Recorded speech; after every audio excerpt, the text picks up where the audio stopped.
Hello everybody. So welcome to my usual Friday video where I give you an update about the most undervalued growth stocks in my coverage universe. Keep in mind this spreadsheet is not entitled the best growth stocks, it's the most undervalued based on a 12-month out revenue growth number and also based on enterprise value over gross profit and variations of that metric. So if you look at this spreadsheet and you're new to the channel, you may say, oh, what's going on? There's no net margin, there's no price to earnings ratio or anything like that. It's because I mostly focus on hypergrowth stocks, and so I do it a little bit differently than I think most people who analyze stocks out there. To me, the most important thing is that I invest in companies that are early stage, that are the early stage of their development, and I invest for revenue growth. So my goal is to get companies that are optimized for gross profit and gross profit only, and that are the early stage of the megatrend, at the early stage of their adoption of the megatrend. And if I were to summarize the style in a nutshell, is the whole idea is you try to get in early, at early signs of product adoption, as evidenced by revenue growth, right? Sales don't lie. You can't cheat on sales. And, you try to get out when the growth is slowing down and when it's clear that the company is moving away from being a growth stock and becoming a value stock. And when it's a value stock, then you can use, P ratio and all of these other metrics. But by the time P ratio becomes relevant, to me, I would be out of these companies. That's kind of my style of investing. It's worked for me pretty well, over the past almost 10 years of doing this. Let me just go through the spreadsheet. So what I first do usually is I show you what are the 5 cheapest stocks, and then I'll show you the most overvalued stocks in my spreadsheet. Now, keep in mind that these companies are all companies that I've screened individually on the channel. They have had a clear qualitative assessment from me on the channel, right? I'm not using these numbers as any of my investment decisions, right? It's mostly quality analysis that leads to a decision in investing and not the numbers. To me, the numbers take a second side, right? The first side is the business, a quality business. But I've kind of established that for me, these businesses are good. So now that we know this is not a total return tool, now that we know this is just a 12 months out tool, let me tell you, the 5 cheapest stocks are, and if you've been following the spreadsheet, this is not going to be a surprise. The first cheapest stock is STNE. StoneCo is a digital payments company in Brazil. They are quote unquote the Square of Brazil, followed by a little bit of Intuit, a little bit of QuickBooks of Brazil. Dirt cheap. Hard to understand how a company like StoneCo can be trading at twice enterprise value over gross profit. Moving on is what is HIMS. HIMS also is very, very cheap. And keep in mind the number here, enterprise value or gross profit or revenue growth, is the question, how much are you paying for each percentage of growth? It is my spin on the PEG ratio of Peter Lynch, right? It's kind of a variation of that, but to revenue growth and to gross profit. It's how cheap is each percent of growth, how cheap are you paying for that? That's the point of this metric. So HIMS is the second dirt cheap stock in this spreadsheet. I don't understand why it's so cheap. They had amazing quarter, amazing guidance. They keep beating guidance, and it keeps being cheap. So we are blessed with this market. So much hypergrowth is so cheap right now. The third one that I have is Figs. Figs, surprisingly, is a very tiny position. I just started that position, but I think Figs could have a shot at becoming kind of a next Lululemon, and it's a lifestyle stock. And then you have Nubank and SoFi. And for Nubank and SoFi, as I'll explain later, I have a hard time to choose. To me, they're both excellent companies. They both have a lot of pros. They both have a little bit of cons, but not too many. Anyways, that's the top cheapest right now, most undervalued right now. I'm not talking about total return, not talking about quality and highest quality, just valuation. Most expensive ones are NVIDIA and Shopify, especially NVIDIA. I mean, NVIDIA, gosh, you really have to believe in AI right now to be holding NVIDIA at this level. I have sold out of my NVIDIA, actually, and I'm looking to get back in. That's why there's a green cross. When I put a green cross, it means I'm looking to get back in. When there is a red cross, it means that I'm either phasing out the stock or not invested in the stock or thinking about removing the stock from a spreadsheet. So green cross is good. Red cross is like not for me, as I'm gonna call it. If I put a red cross, it means not for me. Too hard, like, right, the Warren Buffett proverbial too hard pile. That's what it is for me. Okay, now let me go for each stock, for each mega trend. I'm going to go for each mega trend and tell you what I think briefly. So right now, energy revolution stocks. I believe Tesla's cheaper right now. Energy revolution stocks, as you know, Tesla and Enphase are both my tier 1 stocks. They are my highest conviction stock in our spreadsheet. That's why they are first, Tesla and Enphase. And you know, energy underlies everything in the economy. GDP, any sort of economy activity is underlied by energy, right? Energy is the first step, and these companies, I believe, are leading the energy revolution. Let me move on to healthcare. Healthcare is a major deal right now.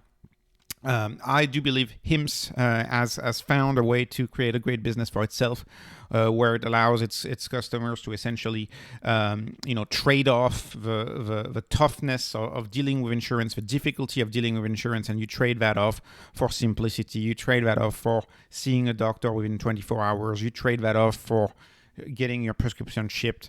I believe HIMSS has really healthcare, preventative healthcare, as a good vision. I believe they have a very good vision. I've covered a lot of HIMSS on the channel. Love HIMSS. I'm still buying HIMSS.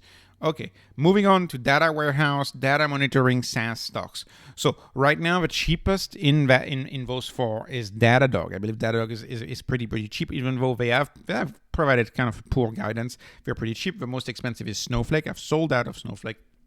But interestingly, the stock that I'm feeling the most confident in right now is Palantir. Why? Because I love the margin of safety that the military business of Palantir offers, right? All of these data monitoring stock right now, as companies have tight budgets, you can see that a lot of companies are not spending as much in data monitoring. So to me, Palantir, when I look at Palantir in all of these stocks, I'm like, they have this margin of safety in being perhaps the fourth contractor of the government, of the military industrial complex. So I like Palantir the most right now at this moment, but all these companies I've screened and I've analyzed on the channel.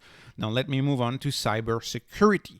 Now the cheapest in cybersecurity is zero trust provider Zscaler. It's a pioneer in the space and it's the cheapest. But whenever I do my buys in cybersecurity, I typically buy them jointly. I typically buy both CrowdStrike and Zscaler. And in fact, most companies need two solutions, right? You need an endpoint solution and a zero trust solution.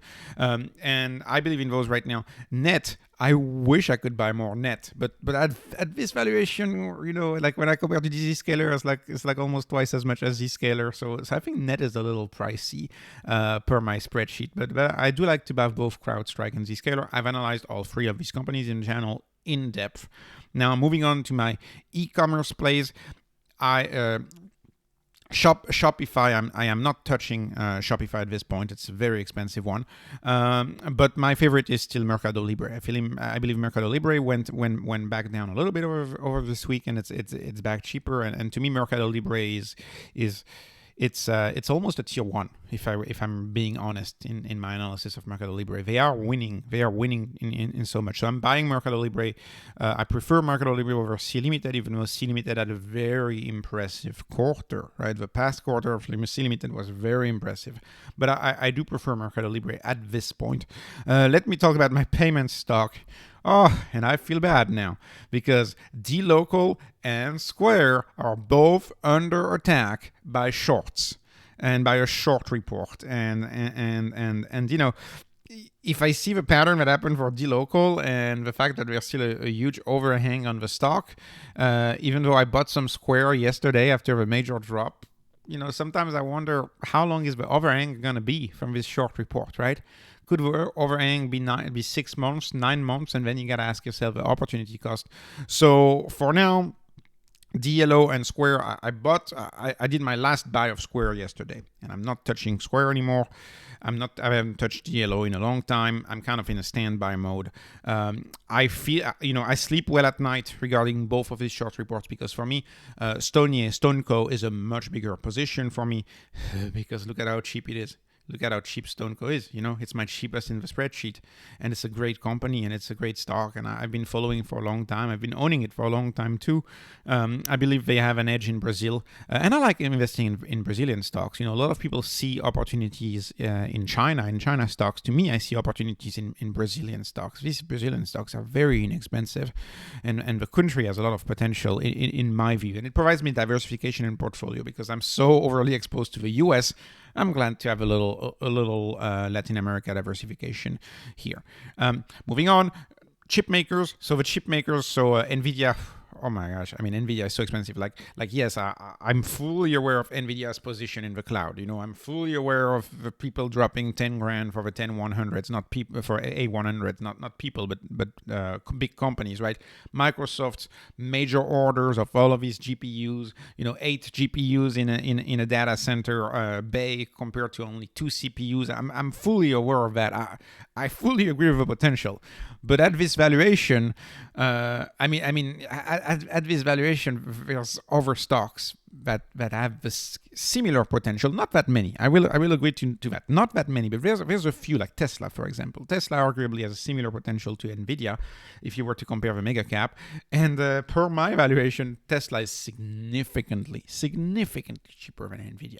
So anyways, and AMD, be careful with AMD, right? AMD is starting to be a little expensive. Let's hope it doesn't get too expensive like Nvidia. And I've been buying Indie. I started building a position in Indie. Indie is a provider of semi to the legacy auto space, and they are helping with a transition to EV for legacy auto. And I like that exposure. I like Indie, and I did a full analysis on the stock. You'll find that Indie is extremely compelling. And when you look at my spreadsheet, see this, right? 103% forward revenue growth and 50% gross margin, and they are leaning towards almost having 60% in a few years. That's kind of a goal of objective. So I really like Indie. These numbers are right. Pause the video, look at the spreadsheet. There is no companies with this number, so it's very compelling to me. Right. Moving on to my ad techs. So my ad techs. I haven't been touching ad tech too much right now. I'm really in standby. Ads, they're still being cut during the recession, so I'm still in standby on this. Really not doing much. The cheaper one is Pubmatic. I still have to cover both of my ad techs on the channel. I have not covered them on the channel yet. All right, let me move on to my lifestyle stocks. So, as you know, I like to invest in cultural trends in Gen Z. I'm very interested in how Gen Z is thinking because, as a hyper growth investor, I look at the generation that's coming. Like, what's the generation that's going to make a bunch of money after, say, millennials, right? It's Gen Z. The growth to me is going to come from Gen Z, and I believe Gen Z. There's two interesting plays here. One of them is Celsius, and reasoning by analogy is. There's a lot of flaws with reasoning by analogy, but using an analogy at least I think is helpful to understand this lifestyle stock.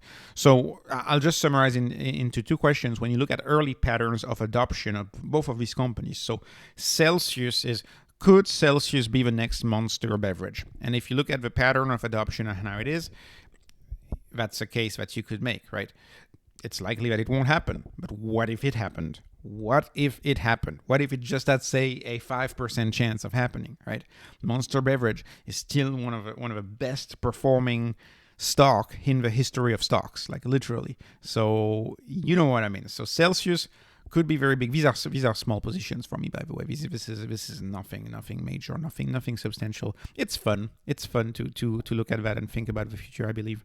And then the other one is Figs, and Figs, I believe, is closely following the playbook of Lululemon. So today yoga pants are acceptable style, right? They're an acceptable form of clothing. When they got started, they were just for yoga studios, and you wouldn't wear it outside of a yoga studio. For Figs is kind of my same reasoning. Like right now, scrubs are mostly worn in hospital settings. When you see how they are redefining and changing the scrubs, one question that I ask is, could scrubs become the next yoga pants, right? Could people be wearing scrubs just like they wear yoga pants because you're signaling different things, right? If you are wearing yoga pants, you're signaling that you're healthy, that you're sports oriented, into fitness. If you wear figs, you're signaling that you're a hard worker, that you have maybe some association with the medical sector. I could see it. I personally see it. Plus, Ron Barron is like very, very big on figs, which when you have a backing of an investor like Ron Barron in figs, that's a pretty big deal. But anyways, small positions, sleep well at night, right? I sleep well at night with very tiny positions in those. Okay, let me move on to companies where I have bigger positions, but also I believe, in my view, more sure bets, and it is SoFi. And Nubank. And so right now my position in SoFi is pretty substantial, I would argue. Therefore, I'm not adding to SoFi. And Nubank, I am adding to Nubank. And I'm thinking I want Nubank to be about the same size as SoFi because, once again, I love Brazilian stocks. I don't know why. They are so well valued. They have compelling values right now. So anyways, that's the state, right? But SoFi is an impressive company. Like, I made a video 2 days ago about SoFi, how agile they are. That's all very impressive to me. And the last mega trend that I follow on the channel is platforms. And the platform I've been adding this week, actually, onto this platform, the platform the only one that I have is Airbnb. I believe Airbnb has a lot of success. I must be the only one liking Airbnb out there based on the number of views I got on my videos on Airbnb, so I don't cover it much on the channel. But I believe Airbnb has a big shot at disrupting not just the hotel market, but also the short-term duration rental market, and also the way a lot of Gen Z live. So Airbnb almost have a little overlap with a lifestyle stock. Anyways, and Etsy and Fiverr. Etsy is expensive right now, by the way, but Fiverr is the cheaper one. I'm thinking about adding to Fiverr. But anyways, this is the state of the spreadsheet. Thank you so much for watching. Hopefully I published it early enough today. So, I know some of you told me I could submit it on Thursday. So hopefully you liked it today. This is not investment advice at all. Not investment advice. This is entertainment. I hope you were entertained. Thank you for watching. Please like and subscribe. I appreciate all of the support I can get. Have a great day.